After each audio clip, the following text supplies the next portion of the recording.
Greetings everyone, here's Lodrick and this is the game War in the Pacific Admirals Edition. This is my play by evil match against KilRoy. He is the commander of the Allied forces and for me it is the Empire of Japan. This is now the 28th December 1942 and more or less the day, or so far the night, after the second carrier battle, but smaller carrier battle near to Marks Island, Ishijima. And we will see if there are some additional strikes coming. But before this, my subs are here in position south of Wellington. And because I was worried that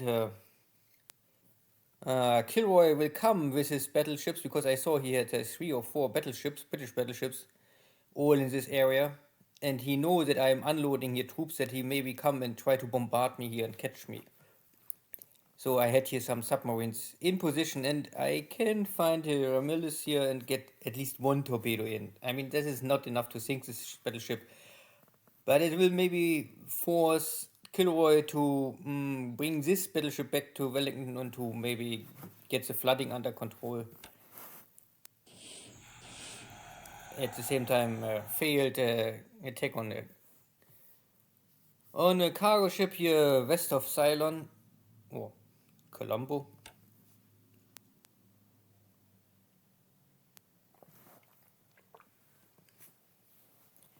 So my sub's still going or doing well. No kill, nothing against military stuff, but here now second attack. Now hit on cargo ship, and this is normally enough. Heavy damage is normally often an indicator for a lost ship, especially if there's also fire on board and there's a sinking sound. So I stopped the battleships, but the light cruisers are still here and bombarding my troops, and I really have no supplies left.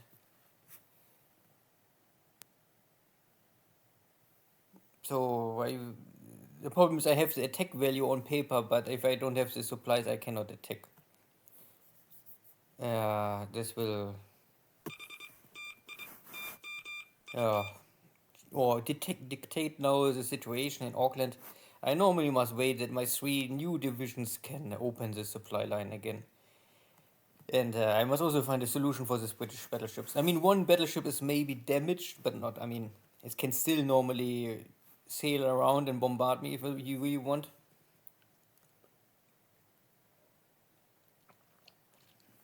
At the same time, I have this issue with these American carriers.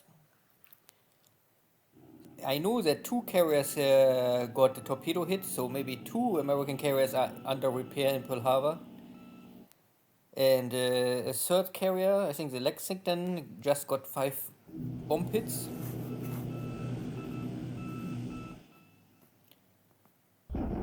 And here is, I think my Navy bombers out of Rabaul can intercept one of these cargo shipping convoys going from or to Saipan.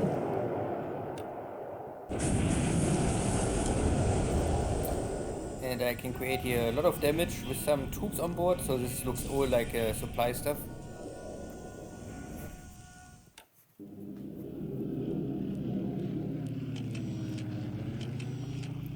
And this is normally the problem. So long I control Truk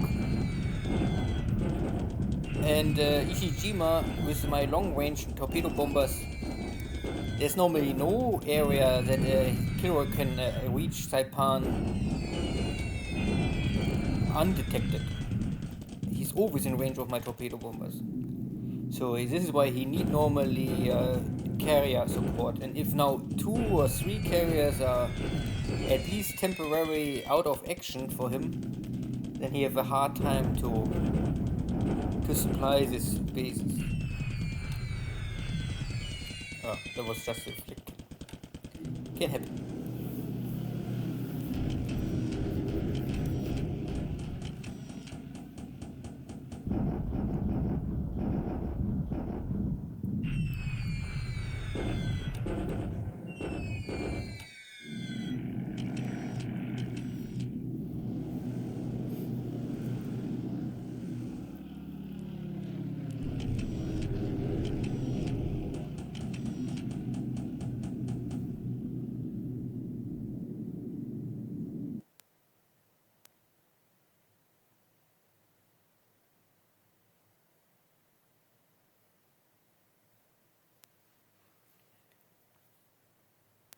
So maybe KilRoy come here too close to Truk. He maybe try to avoid my carriers and also my H6 long range scouting boats. They also can carry torpedoes. So again, it's just really normally very risky to operate here anything if you don't have escort carriers with fighter support.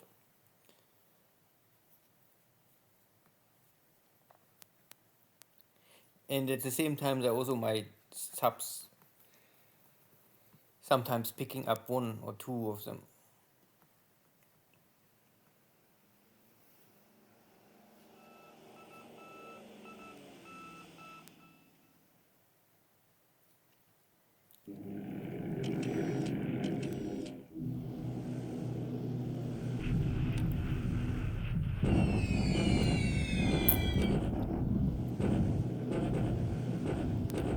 Yeah, slowly I must maybe readjust my targets. Most of the Chinese units are now in rough terrain, so the bombardment have not more much effect. And here, this is still clear terrain, so here I can create more damage, or more damage, not kills maybe.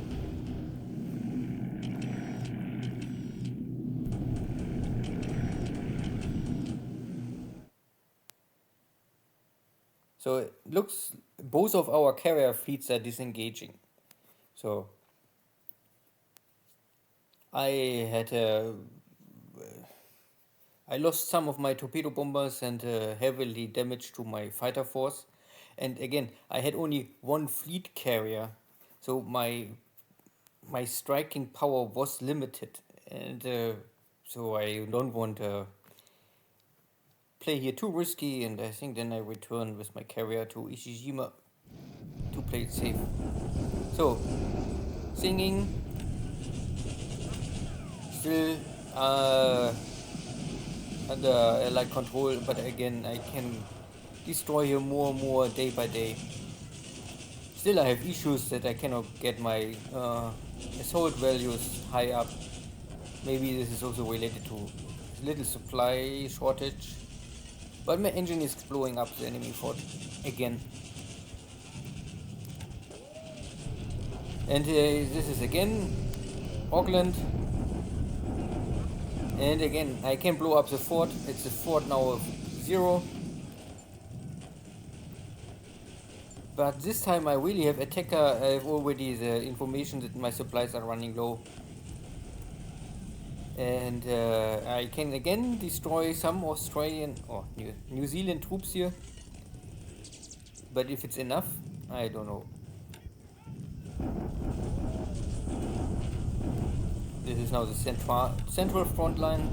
I only make bombardment. The next attack on Rangoon. The Australian 6th Division is still here, holding more or less the line.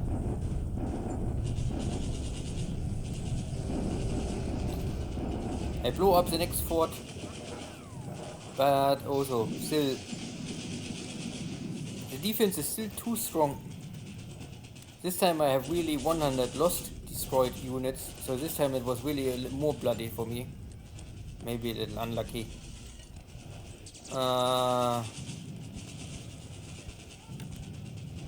It's really tough.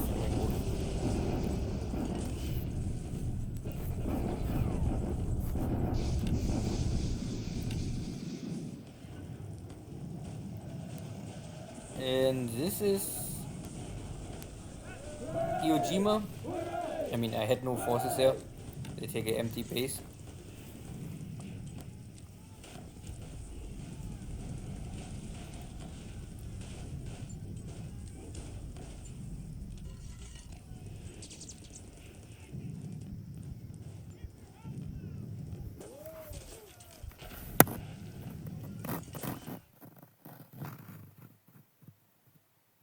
Good.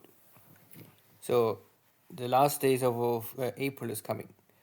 There was not too much air activity, so opposite anymore yesterday, but we had, of course, both sides are trying to recover. So very light losses on my side, but also nearly only DC2 lost for KilRoy. So this is the flag losses and this is all search missions yeah, consuming the airframe over time. And I was still able to get some torpedo hits here, but this is maybe also... yeah, this is all for my Nell bombers coming out of Truk, intercepting one of this Allied convoy troop transport going in to Saipan. So in China, Xinjiang is still under Chinese control. Question is for how long. I have here maybe simply issue with the supplies. You can see I barely get enough supplies in to feed my troops. And this army, the whole northern Mongolian army, is more or less based on one division plus tank support.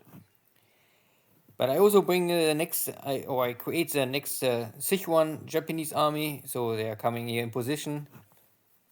And then I will enter Sichuan and then maybe go for the core of Republic of China. Here's nothing really new. I only get scouting information that in Quiling there are some forces, and also here in this mountain hex, so I'm not so sure what is this. They plopping up, my scouts finding them. Maybe they trying to take this basis and cut my forces here. I must keep an eye on this. Yeah, again, my forces alone in Rangoon are not strong enough to overcome the British. I can destroy all the fort levels, but I have again here now no supplies left. So I need to get Mulmine under control, open here the airport, and then I can fly from Bangkok supplies here, and I also can ship supplies to Mulmine. Mulmine is maybe the better port. I can also get it to Pegu, but it's not so easy to unload here. And main focus is normally opening the road to Burma from North Thailand in the future. So my carriers in Indian Ocean, I call them back. I say it's enough. Last day I was able to sink some of this of KilRoy's cargo ships. That was fine. Enough for today. Perth is still under blockade, but I don't know, maybe KilRoy move his ships around. I also check if maybe something going here in the source, but so far I see nothing. Australia is... I escaped already with my ships. So I unloaded all of my supplies and my troops. So everything is now in Gisborne. Not that it's really too much. I have here, I mean, the divisions are here, but the supplies are still lacking. My division is on the move. Luckily, KilRoy not attacked here and rest his troops maybe. There was also maybe high fatigue. So my division will just arrive in time to stabilize here this hex. And then in 2 or 3 days I can maybe arrive in Hamilton again with new forces. And of course KilRoy move all his forces maybe here to Auckland to support here, to keep the city open. Yeah, it's a run of time and who's faster, who can bring in faster, more supplies and reinforcements. Reinforcements I have, now I need supplies. Yeah. And the situation in Norfolk is still under construction. I was able to increase now so I have now an airport of 2, so I can bring in twin engine bombers, but I can only use bombs, not torpedoes. I think torpedoes I need a airfield of 3 plus HQ. But I cannot see them more, but there was British battleships. I think maybe they are already coming here this way. I'm not so sure. I detect here now only other ships, but I don't really know what they are. I also lost the detection of this British carrier fleet. I think maybe they're going for Auckland. I don't know. Maybe the flotation is too big to reach Sydney. We will see in the future. Marshall Islands are empty. So there are many task forces here. Destroyers. This is a troop transport. I think my Nell bombers hit. Yeah, more destroyers, more cargo ships, and APs. going in for Saipan or going back, I don't know. Not so sure. Marshall Islands looks empty. I have no detection over wake. I don't know what happened in Marcus Island. So this whole area is under American control, but it's open ocean. So you cannot really control it. It's only a vast area of sea, and who can find each other first is maybe more important. The American subs, they are unable to really create too much damage for me. I try only to bring in my destroyers. So I have here also some. These are normally shallow water sub chasers. They have normally not the job for deep water.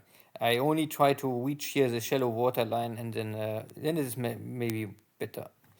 I don't know, where's my carrier fleet now? Ah, yeah. My carriers are back in, for some reason they're in Hahajima, not in Shishijima. I don't know why. But I call them back more or less, that I have here more close to my airbase. Here I have my zeros, my long range to patrol, and I can simply see here better.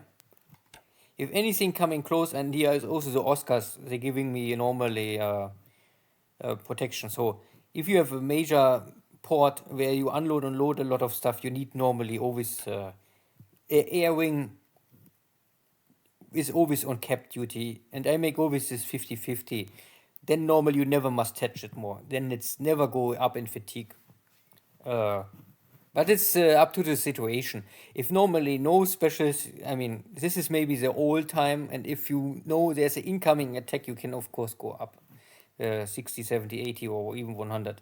But you cannot keep it for 100 for a long time. This will simply damage your airframes and tire your pilots. You can of course go with reserve airplane. The question is always what you have in reserve. I could here, I have here 102 airplanes. I could go here and say, I give this air wing 4 more airframes. Then I have always enough airframes. Then I can also give maybe 4 more or 10 more pilots. I can go up to 12 pilots over in this configuration. So depending on what you have in spare, you can normally go always up. But I normally keep it first in ratio 1-to-1.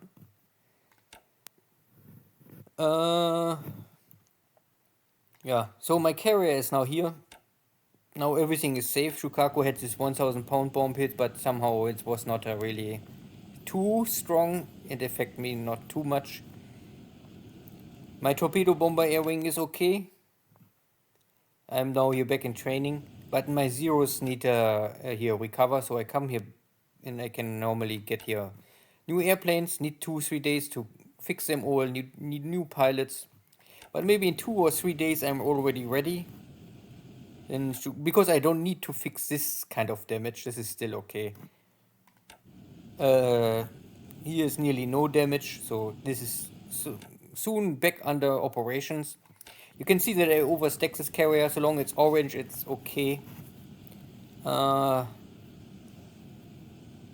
these 2 airframes are will not come back. They are more or less. I think if they finish with maintenance and they go into reserve. But this at the end doesn't matter. And I have here also my scout cruiser, because I think last time I don't really explain this too much. And I have here my Jake airplanes. They are more or less for searching and scouting. I normally don't must have them at 100, but okay, doesn't matter. And this cruiser can carry 21 airplanes you can get here in. And here is my roof. So I have here still a lack of, I can normally increase here my scout planes, my Jakes. My roofs can go for 9. And I think I lost here 1 written off, yeah. So yesterday in the battle, one of my airframes was so damaged that the maintenance crew say, this we cannot fix more. And this guys I had normally on cap duty for 5,000. So this was normally the airplanes for anti-torpedo bomber duty. Because these airframes are not really fast enough to fight in traditional cap.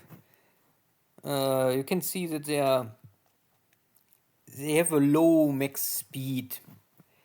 Simply because this is a zero airframe, but you have the swimmer on the lower part, and this simply will drag the airplane and reduce your speed, and maneuver values are also much worse than a normal zero. But you have still the firepower. And to intercept the enemy torpedo bombers, it's always good. Good enough, let's say this. And yeah. So if you have this roof, zero fighters, then you can use them normally for scout duty and also for anti-torpedo duty. And this name more or less free up strike capacity. Because up to now, normally I use my torpedo bombers for searching with 20 or 30%. But in this configuration, you can normally say, no, I don't need this more. My torpedo bombers can go for full attack. And I also need no zeros more for anti-torpedo bomber duty. So I can normally go for 10, 15, 20,000 feet altitude cap to intercept enemy fighters and dive bombers. But okay, of course, everyone can really choose how he want to play by himself. Good. I don't know what is the situation of my other carriers. 2 more carriers are still under repair. And you can see that lead time. 2 weeks in 1 month. Carga need really simply more time. There's make no sense to put this in the shipyard. I think this needs even more time. This is now 34 days. If I put it in shipyard, it's 42 days. But this is sometimes related to how big is your port. This is a port 10, so it's normally good to I think it's have a high efficiency for stand down repair, pier side repair. But of course, it cannot repair major damage, and we can also not repair this 20 centimeter gun. So if I make this pier side, I can get rid of all of this because there's no major damage, but I cannot fix this one. But I mean, I never really need a 20 centimeter gun on a carrier. Doesn't matter. And you can also see that the first upgrade will immediately remove this kind of guns, and then you get the anti-aircraft heavy equipment. Because up to now I have only, I mean I have here this, but this is useless. A carrier is not designed, or normally the purpose of a carrier is not for surface engagement. I mean, you have this armor belt. It's not so bad. If there's an enemy cruiser coming, then you maybe can really go in a cruiser battle, but I don't know if it really makes sense. And it's a waste of tonnage. Good. So, and I can also check if there's any other carriers still. No, all carriers are under repair or in task force. And I have 1 escort carrier in Takao. I think waiting. I don't know more where is. I think I bring in more carriers in the future. I don't know more where they are. Maybe this is first later. I think if I come back from India Ocean Raid, I bring in some carriers to support my efforts here. Because I really don't know more. Because my 2 carriers are really a little too less. This is the India Ocean carrier fleet coming back. This is my escort carrier for escort duty in New Zealand. This is other India Ocean Raid. Yeah, this was the troop transport convoy. This is India Ocean Raid. This is Ishijima. Yeah, it's only this. Good. So what I really do, and I think this is also the main purpose of this kind of ships, is if I know there's an enemy airstrike possible, I mean, torpedo bombers. I mean, nothing too strong. This kind of escort carriers are built for this, to get a task force local cap fighters. Of course, you don't have high numbers, so if the enemy is coming with a full carrier strike, then it will not help. But if there's only some Catalinas coming or unescorted dive bombers, something like this, then this kind of carriers can normally help and defend this troop transport or cargo convoy. Good. Anything else? Yeah, I think in May I will make a little more. I can maybe, then I can talk a little more maybe. I can maybe give a short overview of my production. Some people maybe won't see this. Here you can see my production of airframes. It's my setup. I mean, everyone can, of course, say no, make it different, doesn't matter. And I have this B1N1 also under construction, simply because I have still engines. If once the engines are out, I will not produce it more. I cannot produce it more. But it saves me some H35 engines. And the roofs are also under production, and once I think I have, there's only limited air wings can use this airframe, so you don't must produce too many. Then I will normally go for stop this production.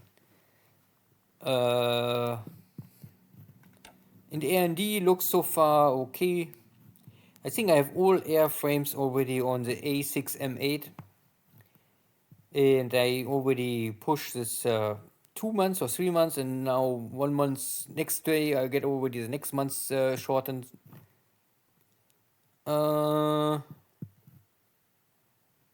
now on the way to try to H8 as soon as possible, so you can see that I am able to get this airframe 1 month earlier in June 42, and then I can go immediately for a K2 edition.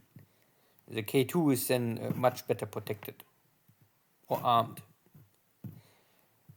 And the rest is all need time. So Tojo is still on the way, Oscar is still on the way, a little more time. Helen is coming well. So this is already the final 2B edition of Helen. The 2A is already finished, is also under. Yeah. No. I normally can change this now. I have here still the Helen 1A. This is the airframe without armor protection. This I would normally not produce. This is also the reason why I say production no. I only build here the factories. I repair the factories. Then I could normally, I think I can do this now, already go for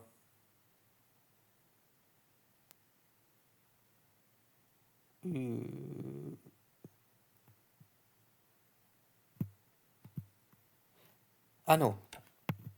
It is it's still April, yeah. I get the new airframe, the Helen 2A, at the 1st of May. Yeah, you cannot see it now here, but I think it's possible to see it under aircraft engines. And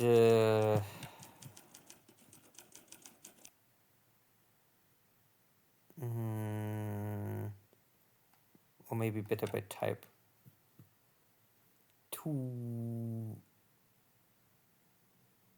I don't know. It's really sometimes a little hard to see.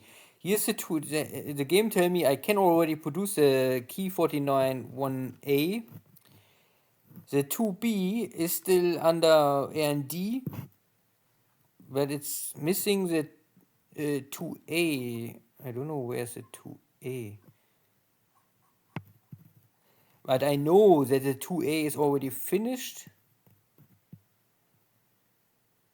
Yeah, a little pity. This is really not the best sometimes. But in 1st of May, I can change production of this Helen 1A to 2A. Then I have already some factories are running, then can immediately produce 1 airframe per day, roughly. You can see I'm here now at 30. So I will produce 1 airframe per day, It's the 1st of May. And maybe at the end of May, I already can produce 2 airframes per day. And I think this is enough. If I have here a production capacity of around 50 to 60 airframes, this costs me already roughly then 100 H-34 engines. If I produce 50 airframes, I need 2 engines per airframe, so 100 engines. And the 100 engines are deducted from my capacity I have of 300. Then I have still 200 airframes left.